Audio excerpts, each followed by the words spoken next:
Tu me manques. Je parle pas d'un joueur, je parle pas d'un entraîneur, je parle de ce logo.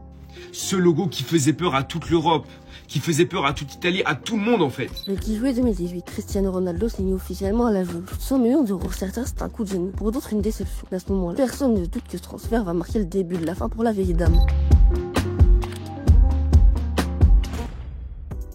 On est en plein été 2018. Ronaldo a tout raflé collectivement, avec 4 Ligues des Champions, 2 Ligas, 2 Supercoupes d'Espagne. Individuellement, il a remporté 5 ballons d'or. Bref, il est à l'apogée de sa carrière. Une légende vivante, un corps affamé. Et c'est cette version ultra compétitive de CR7 que la Juventus s'offre avec un seul objectif, remporter enfin la Ligue des Champions. Sur le papier, tout semble parfait. La Juve domine l'Italie depuis des années, mais n'arrive pas à s'imposer en Europe. L'arrivée de Ronaldo, c'est censé être le début de l'apogée du club, le symbole d'un club qui veut franchir un cap, passer une grande équipe. Un club légendaire, mais derrière les protecteurs. Un problème majeur se pose, le prix du rêve. Ronaldo, c'est plus de 30 millions d'euros de salaire net par saison. Un poids colossal sur les finances du club. Pour compenser le coût de CR7, la Juve doit faire des économies ailleurs. Elle recrute des joueurs libres, comme Ramsey et Rabiot, qui touchent des gros salaires, mais n'aident pas l'équipe. Elle fait des échanges étranges, juste pour arranger les comptes. Au final, peu de vrais renforts autour de CR7 et une équipe mal construite. Et ce manque de renfort se voit très vite. La Juve devient ultra dépendante de Ronaldo. Quand il ne marque pas, l'équipe ne propose rien. Plus de collectif, plus d'identité de jeu. C'est simple. Sans CR7, la Juve devient méconnaissable et franchement prévisible. Et pendant ce temps, en Europe, les concurrents progressent. Liverpool, City, le Bayern et même le PSG, eux mis sur des projets clairs, des collectifs solides. La Juve, elle, mise sur un joueur, pas sur un collectif. Cristiano, il a 33 ans. Il est fort, soit-il, c'est un pari romantique, mais complètement déconnecté du football moderne. Et c'est là que tout s'accélère. La Juve s'enfonce dans une spirale qu'elle ne contrôle plus. D'un côté, elle doit continuer à nourrir le projet Ronaldo pour que ça tienne la route médiatiquement, sportivement, financièrement. De l'autre, elle manque de moyens, de créativité et de lucidité. Chaque mercato devient une tentative désespérée de colmater les fuites et pas risquées. Des retours de vieux joueurs, des profils pas toujours compatibles. On change d'entraîneur, on change de système, mais rien ne fonctionne. Allegri, Sarri, Pirlo, tout de faire cohabiter Ronaldo avec l'effectif plutôt bancal. Et plus le temps passe, plus l'équipe perd son âme. Elle devient une version low cost de ce qui a été il y a quelques années. Et le pire, c'est que tout ça c'est sous les yeux de Ronaldo. Continue à empiler les buts, sans comprendre pourquoi tout s'écroule autour de au fond. C'est comme si la Juve avait acheté une Ferrari, mais qu'elle roulait sur une route en gravier, sans essence, et avec un GPS cassé. Et pourtant, c'est pas comme si Ronaldo jouait avec des fantômes. Autour de lui, il y avait des noms. Dybala, censé être le crack technique, souvent blessé, ou mal utilisé. Higuaín, en fin de cycle, qui n'a jamais vraiment trouvé sa place après l'arrivée de CR7. Cuadrado, Matuidi, Pjanic, Betancourt au milieu. Du travail, mais peu de créativité. Et derrière, une défense vieillissante. Chiellini et Bonucci sont toujours là, mais plus aussi dominants qu'avant. Même De Ligt, censé être le futur patron, peine à s'imposer pleinement. En attaque, Morata vient en renfort, mais son irrégularité devient presque légendaire. Bref, sur le papier, il avait du talent, mais jamais une vraie alchimie, jamais un collectif huilé. Et c'est presque là que tout bascule. Ronaldo fait son boulot, mais autour de lui, personne ne prend vraiment le relais. Personne ne porte l'équipe dans le grand moment. La Juve devient prévisible, trop CR7 dépendante, sans imagination. Et ça se ressent dans les grands matchs. Quand Ronaldo n'a pas de génie, la Juve n'a pas de plan. Alors oui, Cristiano marque, il fait le taf, mais le vrai souci, c'est ce qu'il y a autour de lui. La Juve devient une équipe construite pour lui, pas avec lui. Chaque attaque passe par CR7, comme si les autres avaient oublié comment jouer au foot. Et chaque année, c'est la même histoire. Une belle photo d'équipe et une élimination dès les 8e. Et le problème ne s'arrête pas là. Derrière le terrain, c'est la panique côté dirigeant. Andrea Agnelli, le président, pense que Ronaldo va tout régler. Les matchs, les finances, peut-être même la clim. Et Paratrici, le directeur sportif, enchaîne les transferts sans logique. Des joueurs chers, des échanges bizarres, des paris ratés. Bref, au lieu de construire une équipe solide, la Juve détruit sa réputation. En 2022, Ronaldo s'en va. Il quitte le navire, juste avant qu'il coule. Derrière lui, une Juve sans équilibre, sans argent et bientôt sans Europe. Scandale, retrait de points, explosion. La vieille dame finit par se tirer une balle dans le pied. Quand Ronaldo rachète en 2021, il ne claque pas la porte, il l'ouvre sur le vide. La Juve reste une équipe sans âme, des finances en ruine et une crédibilité en chute libre. Plus qu'un échec sportif, c'est un symbole d'un projet mal pensé, mal géré et trop vite abandonné. Au final, pas Ronaldo qui a détruit la Juve, c'est un club qui a misé tout son avenir sur un seul homme, en oubliant le collectif, la cohérence et un minimum de bon sens. Depuis, la Juve tente de se relever, plus humble, plus prudent.